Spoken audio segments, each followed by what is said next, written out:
सहायता समूह वगैरह बने हैं या गांव में ही किसी दुकान पे रख कर, जैसे आपने अचार बनाया तो आप बेच सकती हैं। उदाहरण के तौर पे जैसे कि आप लोग आलू लगाते हैं, अगर बहुत अधिक मात्रा में आलू होता है और बाज़ार में उसका वो मूल्य नहीं मिल रहा, तो आप आलू की चिप्स बनाकर उसको बेच सकते हैं। तो सीधे आलू बेचने की तुलना में चिप्स बना के बेचेंगी तो उसका अधिक दाम मिलेगा। इसी तरह से आप विभिन्न प्रकार की दालें हैं उनकी बड़ी बना सकती हैं। और टमाटर जब होता है उसका रेट नहीं मिल पाता तो आप उसका केचप और प्यूरी, टमाटर की प्यूरी बना सकती है। जिस समय टमाटर बहुत महंगा होता है तो उस प्यूरी का प्रयोग कर सकती है। तो मेरा कहने का मतलब ये है कि जो भी सब्जी है आप उसका मूल्यवर्धन करके, मूल्यवर्धन क्या है कि अचार किसी भी तरह से संरक्षण करके उसका मूल्यवर्धन करके अगर बाजार में बेचेगी तो अधिक दाम मिलेगा।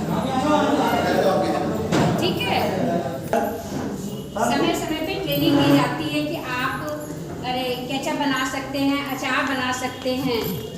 ठीक है, और आप लोग जिस गांव से आए हैं मैंने आप लोगों का नंबर ले लिया है। हम आपके गांव में भी आपके 20 महिलाओं के समूह को बनाकर आपको किसी भी चीज़ की जानकारी दे सकते हैं कि जो आप लोग चाहते हैं। जो भी हम भोजन करते हैं उनके पोषक तत्व को कैसे सुरक्षित रखें। भोजन तो हम लोग सब करते हैं और उन्हीं सब चीज़ में जो हम दूध, दही, सब्जी, फल खा रहे हैं उसी में विभिन्न प्रकार के पोषक तत्व हैं। और वो पोषक तत्व क्या होते हैं, जैसे विभिन्न प्रकार प्रोटीन, कार्बोहाइड्रेट, विटामिन्स।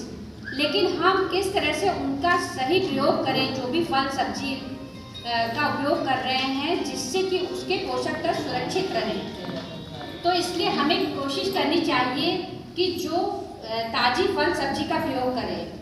ऐसा नहीं कि हम बाजार से पालक लाए हैं, मेथी लाए हैं तो 3 दिन बाद बनाएं। घर में अधिकतर पुरुषों को शिकायत रहती है कि अरे ये खराब कर रही हो, है ना। तो उनका कहने का भी तरीका सही है, क्योंकि ताज़ी जो सब्जी में पोषक तत्व है वो अगर 3-4 दिन तक रखे रहेंगे तो उसके पोषक तत्व नष्ट हो जाएंगे कुछ मात्रा में। तो इसलिए कोशिश करो कि ताज़ी फल सब्जी का प्रयोग करो और मौसमी फल सब्जी का प्रयोग करो। जिस मौसम में जो सब्जी और फल हो रहे हैं उस समय ही उसका प्रयोग करना चाहिए। देखिए आजकल क्या है कि इतने वो कोल्ड स्टोरेज बन गए हैं और उसमें वो फल सब्जी सुरक्षित कर लेते हैं। और जब गोभी का मौसम भी नहीं होता तो वो गोभी देते हैं हमें और हम लोग बड़े शौक से खाते हैं। और आजकल हर मौसम में हर चीज़ उगाई जा रही है, क्या है, बहुत सारा कीटनाशी डालकर।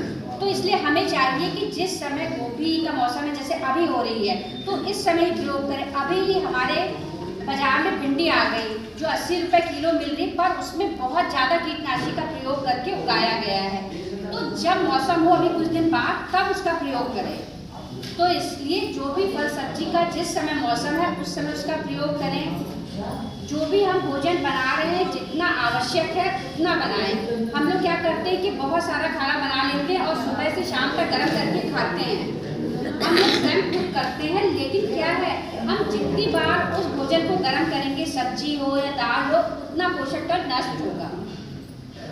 तो इसलिए जितना आवश्यक है उतना प्रयोग करें। और कभी कभी वो भोजन खराब भी हो जाता है तो जो हमारे लिए हानिकारक होता है, इसलिए जितना आवश्यक है उतना ही भोजन बनाएं। जैसे हम दाल वगैरह बनाते हैं, सब्जी बनाते हैं, तो जितनी पानी की जरूरत है उतना ही पानी का प्रयोग करें, क्योंकि बहुत सारे पोषक तत्व पानी में घुलनशील होते हैं। और अगर हम देखते हैं कि कभी पानी ज़्यादा है तो फिर निखार देते हैं, तो पोषक तत्व भी उसमें निकल जाते हैं।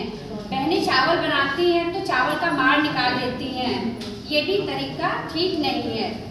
चावल उतने ही पानी में बनाइए जितना कि में वो पक जाता है, क्योंकि उससे क्या है, उसके अंदर के जो पोषक तत्व है, स्टार्च और जो चीज़ें वो आपके पानी के माध्यम से निकल जाएगी। बस आपको मतलब जो चावल ही मतलब मिलेगा, लेकिन उसके जो अंदर पोषक तत्व है वो प्राप्त नहीं हो पाएंगे।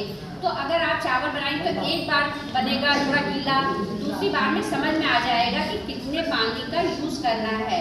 अगर बहुत मजबूरी भी है पानी उठाने की तो उस पानी का प्रयोग कर ले। गाँव में महिलाएं ऐसा नहीं करती, वो हर चीज़ का प्रयोग कर लेती हैं, लेकिन अब जो नई पीढ़ी आ रही है वो ऐसा नहीं करती है।